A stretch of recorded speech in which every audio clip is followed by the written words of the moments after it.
Hi friends, மக்களே வணக்கம். இன்றைக்கி பார்த்திங்கன்னா புதன்கிழமை. மீன் கிடைக்கிற காலம் வந்துட்டனால மீன் வாங்க போனோம்.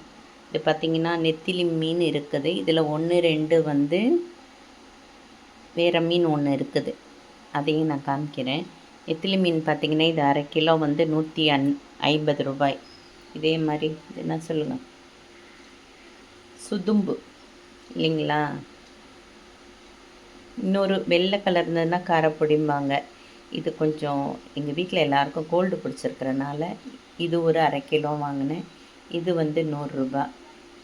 இது ரொம்ப சின்ன சைஸாக இருக்குது பாருங்கள், அதனால இது 100 ரூபா. இதே கம்மியாக கேட்டிருக்கலாம். ஏன்னா புதன்கிழமை நாட்களில் இந்த ஞாயிற்றுக்கிழமெல்லாம் அதிகமாக இருக்கும். மீதி நாட்களில் நம்ம கேட்கலாம்.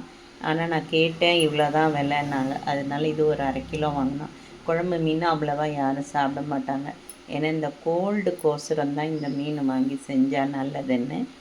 இது நெத்திலியோட வெள்ளைக்கிழங்கா இருக்குது பாருங்கள், தெரியுதுங்களா? இதுவும் 2-3 போட்டாங்க. 4 இருந்தது. 4 வெள்ளைக்கிழங்கா சின்ன சைஸு. இது பார்த்திங்களா, ரொம்ப சின்னதாக இருக்குது. பெருசாக இருந்தால் இதையே வாங்கியிருக்கலாம். ரொம்ப நல்லா அருமையாக இருக்கும் வறுக்கிறதுக்கு. சரி, மீன் குழம்பு எப்படி வைக்கலாங்கிறத பார்க்கலாம் வாங்க. இது கொஞ்சம் டிஃப்ரெண்ட்டாக மிளகு ஜீரகம்லாம் அரைச்சி ஊற்றி வைக்கணும். நெத்திலி பெசரி வைக்கிறதுக்கு 2 ஸ்பூனு மிளகாய் தனியாத்தூள், கொஞ்சோண்டு இஞ்சி பூண்டு விழுது, மஞ்சத்தூள் கொஞ்சம், 1 ஸ்பூனு மைதா, 1 ஸ்பூனு சோள மாவு. இதை போட்டு நல்லா கலந்து வச்சிடலாம். கொஞ்சம் உப்பு தேவையான அளவு உப்பும் போட்டு நல்லா கலந்து இதோட பரட்டி வச்சிடலாம். இப்போ பார்த்திங்கன்னா நான் தண்ணியே விடலை. மீனில் இருக்குது பார்த்திங்களா, அந்த ஈரத்துலேயே எல்லாமே பாருங்கள் கரெக்டாக அந்த கலவை மிளகாத்தூள், மஞ்சத்தூள், இஞ்சி பூண்டு விழுது போட்டோம் இல்லைங்களா, அதெல்லாம் சரியாக வந்துச்சு பாருங்கள். இதை நல்லா கலந்து வச்சிட்டோம்னா நல்லா ஊற வச்சுட்டு அப்புறம் வறுக்கும்போது காமிக்கிறேன். அதுக்குள்ளே மீன் குழம்பு பார்க்கலாம் பாருங்கள். மீன் குழம்புக்கு கொஞ்சம் தேங்காய், 1 ஸ்பூன் மிளகு ஜீரகம் போட்டார். குழம்புக்கு நான் தாளிக்க போகிறேன் இப்போ. ஏன்னா இந்த மாதிரி எண்ணெய் சட்டி அகலமாக இருக்கிறதுல தாளித்து குழம்பு வச்சா தான் நல்லாயிருக்கும். அதனால எப்பயுமே இதில் செஞ்சுப்பேன். ஒரு 4 ஸ்பூனு நல்லெண்ணெய் விட்டுக்கோங்க. மீன் குழம்புக்கு நல்லெண்ணெய் விட்டணும். நல்லெண்ணெய்க்கு அப்புறம் கொஞ்சம் வெந்தயம் போட்டுட்டேன். வெந்தயம் பொரியட்டும். நல்லா பொரிஞ்சிடுச்சு. இதை நான் என்ன பண்ண போகிறேன், வெங்காயம், சின்ன வெங்காயமும் பூண்டும் நான் நல்லா மிக்சியில் குறப்பாக அரைச்சிருக்கேன். அதை போடுங்க, நல்லாயிருக்கும். இதோட கொஞ்சம் கொத்தமல்லியும் போட்டுருங்க.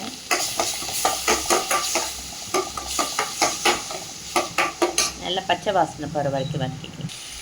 இப்போ பார்த்திங்கன்னா நல்லா வதங்கிடுச்சு. இப்போது இதுக்கு முன்னாடி கூட போட்டுக்கலாம் உப்பு. நான் அதுக்கப்புறம் போட்டுக்கிட்டேன். கல் உப்பு போட்டு நல்லா வதக்கி வச்சுட்டு நான் என்ன பண்ணியிருக்கேன், தக்காளியையும் புளியையும், எவ்வளோ புளி வேணுமோ அவ்வளோ புளியையும் 2த்தையும் மிக்சியில் ஒன்றா அரைச்சிட்டேன். நீங்கள் ஊற வச்சு கூட அரைச்சிக்கலாம். நான் அப்படியே அரைச்சிட்டேன். அப்படி அரைக்கும்போது மிக்சி பிளேடெல்லாம் டம்முன்னு சவுண்டு கொடுக்கும். 2வது புளியில் கொட்டை இருந்தாலும் பிரச்சனை வரும். அதனால் நீங்கள் புளியை ஊற வச்சு கூட சேர்த்துக்கோங்க. நான் அவசரமாகிடுச்சேன், நான் இந்த மாதிரி பண்ணிட்டேன். இப்போ நல்லா கொஞ்சம் வதங்கட்டும். இது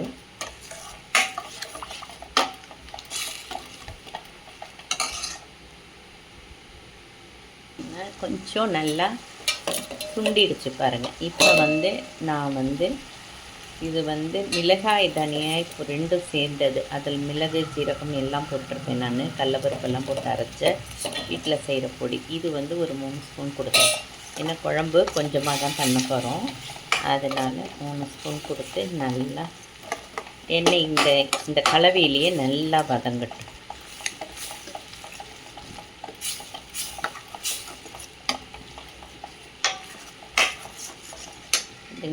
பார்த்தீங்களா எண்ணெயெல்லாம் பிரிஞ்சு வர மாதிரி வருதுங்களா?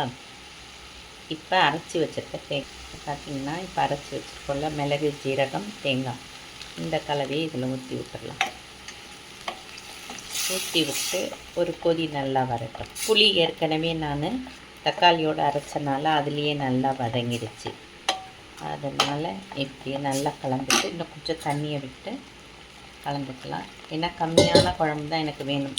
உங்களுக்கு அதிகமாக வேணும்னா அதுக்கு தகுந்த மாதிரி நீங்கள் புளியெல்லாம் நிறையா சேர்த்துக்கோங்க. ஆனால் ப்ரிப்ரேஷன் இந்த மெத்தடில் நீங்கள் செய்யுங்க, நல்லாயிருக்கும். இந்த மீன் குழம்புக்கு இது நல்லாயிருக்கும். சுதும்புக்கு காரப்பொடிக்கெல்லாம் இந்த மாதிரி மீன் குழம்பு வேணும். காரம் கரெக்டாக இருக்குது. உப்பு மட்டும் கொஞ்சம் கம்மியாக இருக்குது, அதை போட்டு கொஞ்சம் உப்பு சேர்த்துட்டேன். உப்பு சேர்த்து நல்லா கிளறிட்டு இப்போ மீனை போட்டுடலாம்.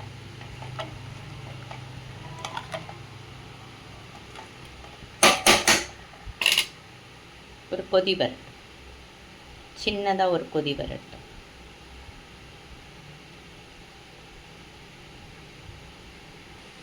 இப்போ கொஞ்சம் மஞ்சத்தூள் போட்டுக்கலாம். ஏற்கனவே நான் போடலை, அதனால் இப்போ போட்டு அதோட கலந்துக்கிறேன். பார்த்திங்கன்னா இந்த கொதி வருது. இப்போ மீனை கொஞ்சம் கொஞ்சமாக எடுத்து போட்டுக்கலாம்.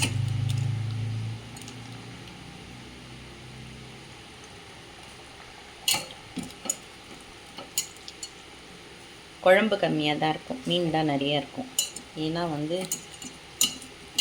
இது இந்த குழம்புல இருக்கிற அந்த இதை சத்தெல்லாம் இறங்கினா தான் சளியெல்லாம் போகும்பாங்க. சுதும்பு காரப்பொடி இதெல்லாம் அதனால் உடம்புக்கு நல்லது. இது நல்லா ஒரு தடவை கிளறிடலாம்.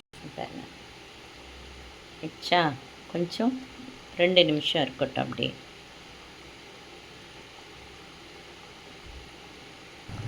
இதில் அப்படியே கொத்தமல்லி மேலே தூவி விட்டுடலாம்.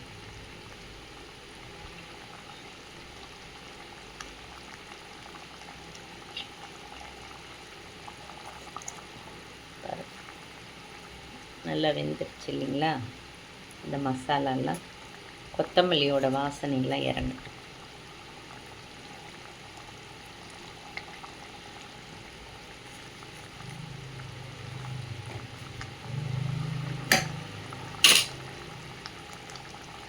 மீன் குழம்பு ரெடி ஆகிடுச்சு. இப்போ அப்படியே இறக்கிடலாம்.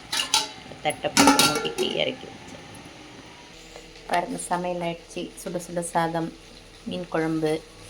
பார்த்திங்கன்னா மீன் தேங்காய் எண்ணெயில் வருங்க, ரொம்ப அருமையாக இருக்கும். வறுக்கும்போது பொரிக்கும்போது, அதுக்கப்புறம் பொரித்த மீன் ரொம்ப அருமையாக இருக்குங்க. இந்த மாதிரி மெத்தடில் நீங்கள் செஞ்சு சாப்பிட்டிங்கன்னா ரொம்ப டேஸ்டியாக இருக்கும். அதோட தண்ணி பார்த்திங்கன்னா, குடிக்கிற தண்ணி என்ன வச்சுருக்கேன்னா சாதம் வடித்த கஞ்சி தண்ணி. அதை தான் இப்போ ரொம்ப யூஸ் பண்ணுறது, ரொம்ப நல்லது. கேரளாவில் ஒரு ஹோட்டலில் இந்த தண்ணி தான் வைப்பாங்க, ரொம்ப உடலுக்கு நல்லது.